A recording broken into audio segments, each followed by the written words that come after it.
तुझ्यापेक्षा माझा काका लय मोठा आहे. असं जेव्हा अजित पवार म्हटले त्याच वेळी कळालं की आजपर्यंत पवारांनी अजित पवारांवरती कुठलीही टीका का केली नाही. विचार करा ना, ना कोर्ट कचेरीमध्ये भांडले, ना गद्दार म्हटले, ना आपलेच विश्वासघातकी म्हटले, ना सत्ता पिपासू म्हटले. शरद पवार अजित पवारांना तसं पाहिलं तर काहीच नाही म्हटले. निवडणुका होत गेल्या, लोकसभेला आपल्याच मुलीच्या विरोधामध्ये सुनेत्रा पवारांना उभं केलं तरीही शरद पवार शांत राहिले. विधानसभेला युगेंद्र पवार समोर आले, अजित पवार बरंच काही बोलत होते तरीही शरद पवार शांत राहिले. घटना घडत गेल्या पण शरद पवार शांत राहिले. जिथे उद्धव ठाकरेंचा पक्ष फुटल्यानंतर आजपर्यंत उद्धव ठाकरे आणि त्यांचा पक्ष एकनाथ शिंदेंना जिथे जिथे संधी मिळेल तिथे तिथे कसूरवार ठरवतो. मग गद्दार म्हणून, कधी 50 खोके म्हणून, कधी मिंधे म्हणून, तर कधी काय काय. पण शरद पवारांनी संयम राखला, तो कदाचित याच दिवसांसाठी. पवारांनी काहीच केलं नाही. पवारांनी स्वतःची इमेजही मलिन होऊ दिली नाही. जे काही डॅमेज झाले ते अजित पवार झाले. हिंट मिळत होत्या की दोन्ही पवारातून एकच आहेत, पण त्यासाठी एवढा वेळ घेतला गेला असा प्रश्न होता. पालिकेमध्ये खाली 4 अन 5 जागांवरती राष्ट्रवादी काँग्रेस शरद पवारांचा पक्ष लढला. मात्र अजित पवारांच्या युतीच्या प्रस्तावाला तरी सुद्धा हिरवा कंदील देणारे पवारच होते. घटनाक्रम जर लक्षात घेतला तर पवारांनी हे का केलं हा प्रश्न होता.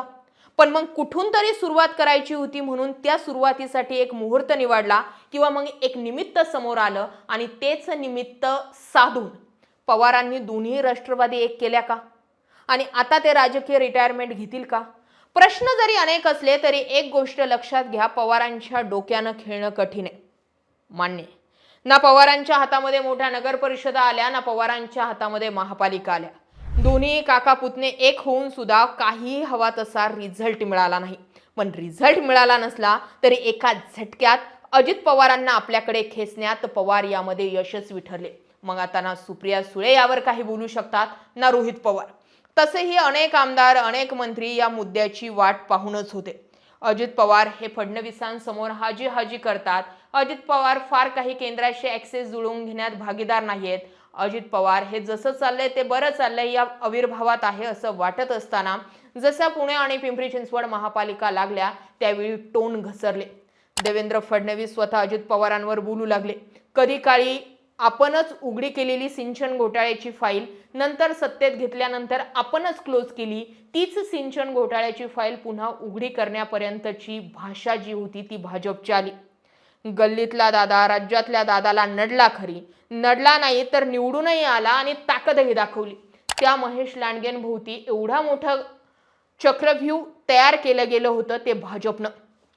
अजित पवारांना घेरणारा एकटा पैलवान भुसरीतील नव्हता, तर अजित पवारांना घेरणारी भाजपची अख्खी सिस्टीम होती. महेश लांडगे नाम मात्र समोर होते, मात्र महेश लांडगेंना हवी तितकी ताकद आणि जसं पाहिजे तसं अजित पवारांच्या अंगावर जा असं सांगणारं वरचं भाजपचं हायकमांड होतं. आणि त्यातून हे सिद्ध झालं होतं, जसं शिंदे नगर परिषदा निवडणुकांमध्ये हटवले गेले तसे महापालिकेत अजित पवार हटवले गेले. नगर परिषदेमध्ये 1 to 1 शिंदे विरुद्ध भाजपा झाली आणि महानगरपालिका निवडणुकीमध्ये 1 to 1 अजित पवार विरुद्ध भाजप झाली. याच्यामुळे हे भ्रम तर तुटले की आता हे युती म्हणून शिंदे भाजपचे किंवा मग अजित पवार भाजपचे. युती म्हणून आता हे कोणीच कोणाचे राहिलेले नाही. जेव्हा जेव्हा निवडणुका लागतील, जेव्हा जेव्हा सत्ता संघर्ष असेल, त्या त्यावेळी हे तीनही पक्ष वेगळे होतील. नंतर एकत्र यायचं की नाही हा जर तरचा प्रश्न असला तरी एकमेकांच्या दाबलेल्या फाईल आता हेच एकमेकांचे सगळे उणीधुनी बाहेर काढतील यावर सुद्धा शिक्का लागताना दिसतो. या सगळ्यांमध्ये मी पवारांना चाणक्य यासाठी मानते की पवारांनी अजित पवारांना आपल्याकडे घेतलंय. आता यावरती चर्चा कधी होणार नाही की ओरिजिनल राष्ट्रवादी कुणाची, कारण ज्या अर्थी एका महापालिकेसाठी असो किंवा मग आणखी 1760 महापालिकांसाठी असो एकत्र आले ते आले, नेतृत्व मान्य केलं ते मान्य. अजूनही हे कळालं नाही की राष्ट्रवादी आता कोणाची असेल, उत्तराधिकारी राष्ट्रवादीचा कोण असेल वगैरे वगैरे वगैरे. पण जिथे 4-5 जागांवरती शरद पवार युतीमध्ये लढायला तयार झाले तिथेच सगळा सिक्वेन्स आणि खेळ कळून चुकलेला होता की अजित पवार शरद पवारांच्या मदतीशिवाय या रणांगणांमध्ये टिकू शकत नाही. आणि त्याची शेवटची कबुली अजित पवारांनी दिली की माझा काका तुझ्यापेक्षा लय मोठा आहे. ह्या सगळ्या घडामोडी जर एकंदरीत जर बघितल्या तर पिंपरी चिंचवडमध्ये अस्तित्वाची झालेली लढाई ही अजित पवारांच्या हातून निघून गेली. महेश लांडगेंना मिळालेली ताकद, महेश लांडगेंनी शेवटच्या मुवमेंटला फिरवलेला प्रचार, या सगळ्या घडामोडी सांगतात की अजित पवारांचं पिंपरी चिंचवडमध्ये पुन्हा पुनर्वसन होत नाहीये. पुण्यामध्ये सुद्धा तेच घडलं. अमोल बालवडकर विरुद्ध लहू बालवडकर ही अटीतटीची लढाई होती. या अटीतटीच्या लढाईमध्ये अमोल बालवडकर जर सिंपत्ती या मुद्द्यावरती खेळत नव्हते तर ती ही सीट गेली असते.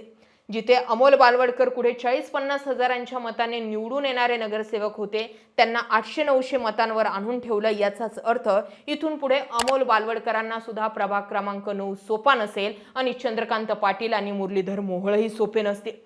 अर्थात दोन बड्या मंत्र्यांसोबत अमोल बालवडकरांनी पंगा घेतलाय. याचा अर्थ अमोल बालवडकर यांच्या ताकदही तेवढीच आहे, पण नावाला तेही चंद्रकांत पाटील आणि मुरलीधर मोहोळे. पुण्याचं राजकारण सध्या ऐकायला मिळतंय की ते त्यांच्या बोट्यावर फिरवताय. त्यामुळे अमोल बालवडकर किती ताकद धरतात, किती तग धरतात, अजित पवार वरून अमोल बालवडकरांना किती ताकद देतात, यावरती अनेक राजकीय पैलू ठरवले जातील. पण पुणे सध्या चंद्रकांत पाटील आणि मुरलीधर मोहोळांनी हायजॅक केलंय आणि पिंपरी चिंचवड महेश लांडगेंनी. त्यामुळे अजित पवारांकडे सत्ता आहे, ताकद आहे, प्रतिष्ठा आहे, सगळं आहे, पण काका सोबत नसल्यामुळे अजित पवारांना कुणीही गल्ली बोळातले पोरं सुद्धा नडायला लागलेत, अशा चर्चा होऊ लागल्यात.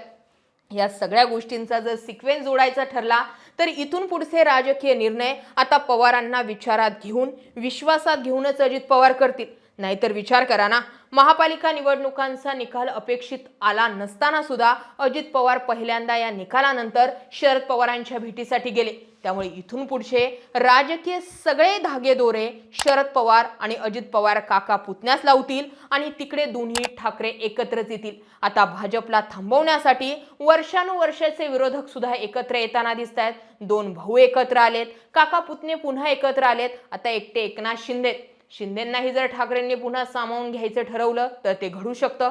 पण शिंदेंची महत्वाकांक्षा वाढली, शिंदेंची ताकद वाढली, शिंदेंनी मुख्यमंत्री पद उपभोगलंय, शिंदेंनी स्वतंत्र आपली सेना तयार केली. पण या सगळ्यांवरती वार असेल ती म्हणजे फडणवीसांच्या चौकशींचा ससेमिरा.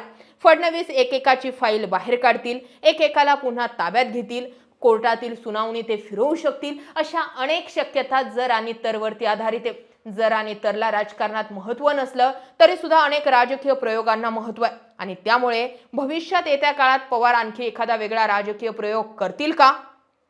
पुणे आणि पिंपरी चिंचवडमध्ये अपेक्षित यश मिळालं नसलं तरी काही न करता पुतण्याला आपल्याकडे आणण्यात काका यशस्वी ठरलेत का?